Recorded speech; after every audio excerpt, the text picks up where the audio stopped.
So how's the little man? He's good running things. He's 7, so do you normally date women with kids? I don't have a preference there. I thought really extension of you. Exactly. Just Yeah, like I'm my so glad you daughter said that. is an extension of me. If someone doesn't Only one who thinks that Alonso told Shakira what he felt she wanted to hear, and he used this child to sort of get in her good graces. Anyway, hey there, it's Valerie again. Welcome back. In this episode, I'll be reviewing Ready to Love, season 7, episode 3. So we start off with Looney is back because she had COVID, so she wasn't sort of participating in any of the events. She meets up with LJ. I'm like, I want LJ with Shakira. What's going on? Anyway, so they seem to have great chemistry, and apparently LJ had taken her number at the mixer the very first time they met. So he was able to keep in touch with her during her time when she was sort of battling COVID. And I think that sort of established rapport for them to be able to sort of communicate and not have this awkwardness. And it seems LJ is the only person who took her number, which speaks a lot. I like AJ. Sorry, LJ. I like LJ. I think LJ is amazing. I think most of the ladies are going to like him, and there's going to be an issue of who. I think his age might be the only thing that might sort of stop some of the ladies being interested in him. But I know for a fact on the first mixer, he had great chemistry with Shakira. So I'm surprised we haven't seen them together since. And it seems he's got great chemistry with Looney as well. Their conversation was just flowing. He didn't appear saying what she wanted to hear. He was actually asking thought-provoking questions, like what do you expect in a relationship, and sort of wanting to know her more. Whereas I think Alonso, in my opinion, was trying to, because the guys before they went on these dates met with Tommy and they were told, try and date someone who is opposite to what you'd normally go for. So Alonso then chose Shakira, and for me, I think Alonso is just trying to be in Shakira's good graces in the sense that he knows she's got a kid. So he's decided to bring up his child and he's decided to sort of make it seem as though he's very interested. I think he might like Shakira, but I don't know how he feels about the idea of her having a child, regardless of the fact that he says he's comfortable with it because he's comfortable with Shakira having a child because he understands that Shakira's son is an extension of her. And for me, it's like, I don't think so because the very first day we met him at the mixer, he didn't really seem that forthcoming about his child. And the fact that now, even when they were at the bowling event, he was more hands on trying to sort of feel out Shakira. So for him to suddenly say, oh, your child, this, that, and the other, I'm sorry, but I'm not buying it. I'm not buying it. Maybe it's just me, but I'm not buying it. I was on a date with Charisse. Personally, I don't understand why Charisse is still here. I think Charisse is just here for the drama. Samson, she says, he comes across as a very caring person and someone who will look after you, and he has the qualities. Because Samson says he chose Cherise because the first time he met her, she was just looking down at her phone, and so he wanted to see if there was anything there. They seemed to have good conversation, but I don't think Cherise is it. I think Samson is a great guy. He comes across as a great guy, but I don't think Cherise is the girl for him. So I don't know how far that will go.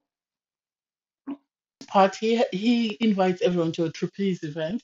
So it's Kayla, April, Looney, and Charisse. And the guys, it's just Swayze. I think it's Swayze. I think that's how they pronounce his name.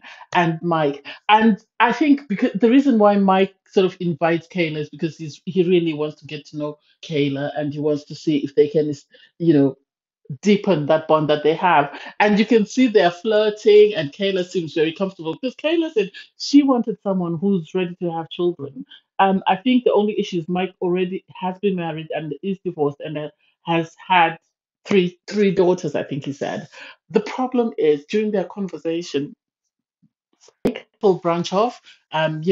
Sadly, there's four ladies and three guys. I don't know whether someone didn't turn up last minute. So Mike wants to get to know Kayla, so he pulls Kayla aside.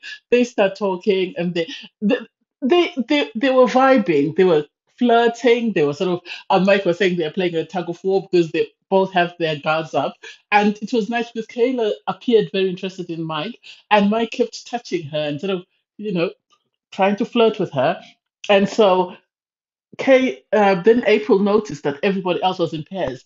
I think she did it on purpose because She went for the people that she knew had the best chemistry and that she knew would give her the response that she wanted. Because immediately she approached Mike, even though she said Mike had spoken to her before and it seemed he had friend zoned her or he had sort of put her in the family vibe, as in sort of like a sisterly vibe. So the fact that she went up to him and started confronting him while he was in the middle of a conversation with Kayla, I think thought was in bad taste, because then it became very uncomfortable for Kayla, because Kayla was saying, oh no, this is becoming very uncomfortable in a confessional. And so Swayze came and then he took Kayla away. And the confrontation between Mike and April was very uncomfortable, very uncomfortable. I think this is one of the reasons why they ended up sending her home, because it wasn't necessary. Because she could have easily asked him, or she could have easily approached and asked Kayla, do you mind if I have a conversation with Mike? And there are one or two things we need to iron out, and then after their conversation, she could have moved on to somebody else. But the way she came in hot, you could tell she already was feeling some type of way about Mike and wanted to make it known that she wasn't happy with the fact that he had made her feel like he wasn't attracted to her. And it's like, you can't force an attraction. You can't. You can't force someone to like you. You have to accept that not everyone is going to like you, and therefore keep it moving. There are loads of other guys that she could have tried to create a connection with, but she was still in her feelings about Mike, and I think this is why she said what she said. Um, these guys, you can actually tell why they're single, because during Swayze's conversation with Kayla, she asked him, what is it about yourself that you want to improve? And he says, save more money. And it's like, at your grown age, you don't know how to save money. Are you serious? Is that the only thing you could think of, that you'd want to work on yourself? Instead of saying, I want to be more, forthcoming in relationships, I want to be a better communicator. You're talking about saving money. What does that say about you? Because she's asking you in the aspect of a relationship. She's not asking you as a person. She's asking in regards a relationship. Oh, that was my understanding of the whole thing. So I didn't like that bit. And then obviously, when April left, another hurricane walked in. Charisse walked in up on Mike, and then they started having a conversation. And it turned to Mike's kids, and Mike wasn't having it. And I understand how he feels. Charisse to say Mike's children are baggage. I don't think that was the best words to use. I think she should have said the issue I have with you is you come with a family, or you come with children and an ex-wife, and I don't know how I would fit in that equation. Because as soon as she said that, Mike became upset, because he said, how can she refer to my children as baggage? And Sharice is saying at 42 or 43, she expects to marry someone who has never been married before, who has never had any children. And it's like, you're going to struggle to find one of those. He might not have been married, but chances are he will have had children. That I can bet you. It will be one or the other. You can't get someone who's been completely single up, who's successful, who's in their 40s, who's never been married, never had any children. Then you start to question what went wrong, or maybe it's just me. Anyway, Randall, and he goes on a date with Tronika. I think they have amazing chemistry. I think I loved them. Randall was very nervous, and Tronika was able to make him comfortable. I can see them as a couple, the way they were flirting, the way they were talking, the way Tronika was able to get Randall to sort of calm down. She held his hand, she asked him to bring his chair closer, I think, because she could tell he was really nervous and very shaky. So that was sweet. I haven't really seen that many of their conversations to actually get a feel of where that relationship is going, but we'll see.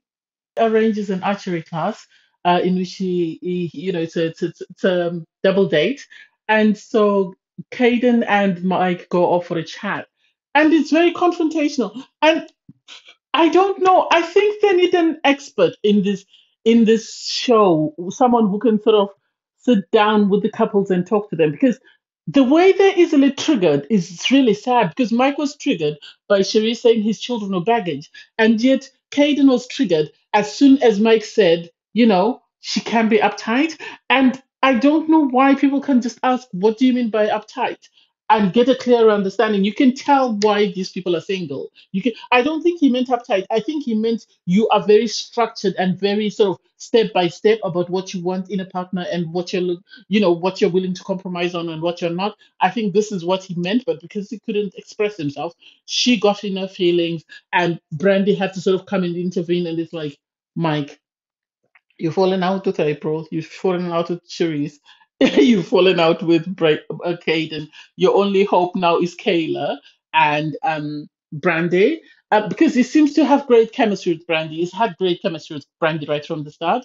And I can actually see them being a couple. And I think Brandy's only reservation or Kayla's only reservation is the fact that, will Mike want more children since he's already got three children of his own? And which does make sense. But I don't know. Caden, her and Swayze, I don't see them as a couple. I think Caden and Swayze need to be the next people voted out because I don't think they are ready to love. Because the guys then sat down and sort of had a conversation. Obviously, when they sat down again with Tommy, they were laughing at Swayze and these t-shirts that they're always, a bit too small. And they're always a bit tight. But it was nice to see all the guys. I think of the guys that are there left. I think Mike needs a bit of work, but I think LJ and Samson seem like, and Justin seem like they are ready to find someone. The rest of them, I think, need a bit of work. So they did have a conversation about who they were feeling and how the days had gone. And it was nice to hear everybody's point of view. But then April, sadly, I don't think hit the mark with anyone. I think April, this is why I said when they bring in older ladies on these dating shows, or I don't mean older, she's not that old, she's only 46, but when they if they're going to bring a lady who's in her 40s, then bring guys that are also in their 40s, because if you're bringing people in their 30s, they're not yet as mature as she is, because some guys felt, she was very dismissive. Like Samson said, she didn't even ask me about myself.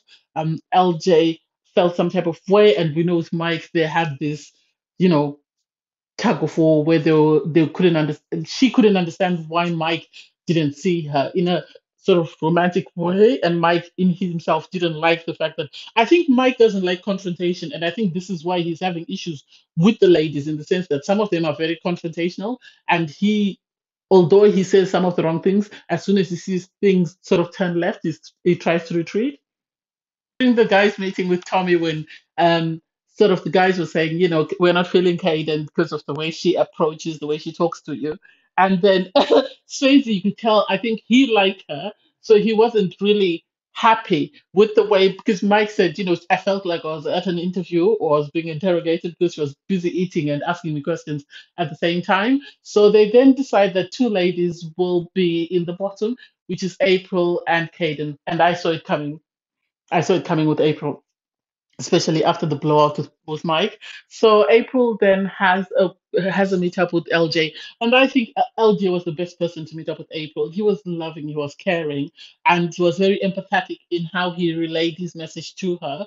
I think he is the best person to have met up with April. However, Swayze met up with Caden, and during their meeting, he started to sort of tell her what was going on, and before he could finish, you know, he told her that some of the guys feel intimidated with the way you talk, and she's like, "It's not my fault that they're intimidated by a strong woman." And it's like, there are different ways of getting your message across. You don't have to come across as aggressive. You don't have to come across as confrontational. You don't have to be rude.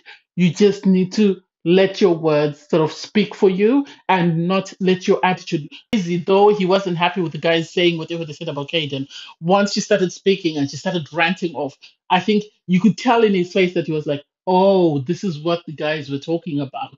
Oh, this is what they meant, that, this is how she is, because I don't think he had managed to see that confrontational, argumentative sort of I'm a strong woman side of her. And so he did tell her that she was getting a second chance, but this was after she had blown up. And I think in his mind, he was thinking maybe we should have sent her home. And I think if someone has to tell her, no, you're not ready to love, I think he's going to refuse to be the one to say so. But anyway, it is what it is. Thanks, guys, for watching. Please don't forget to like, share, comment, and subscribe. Bye, everyone.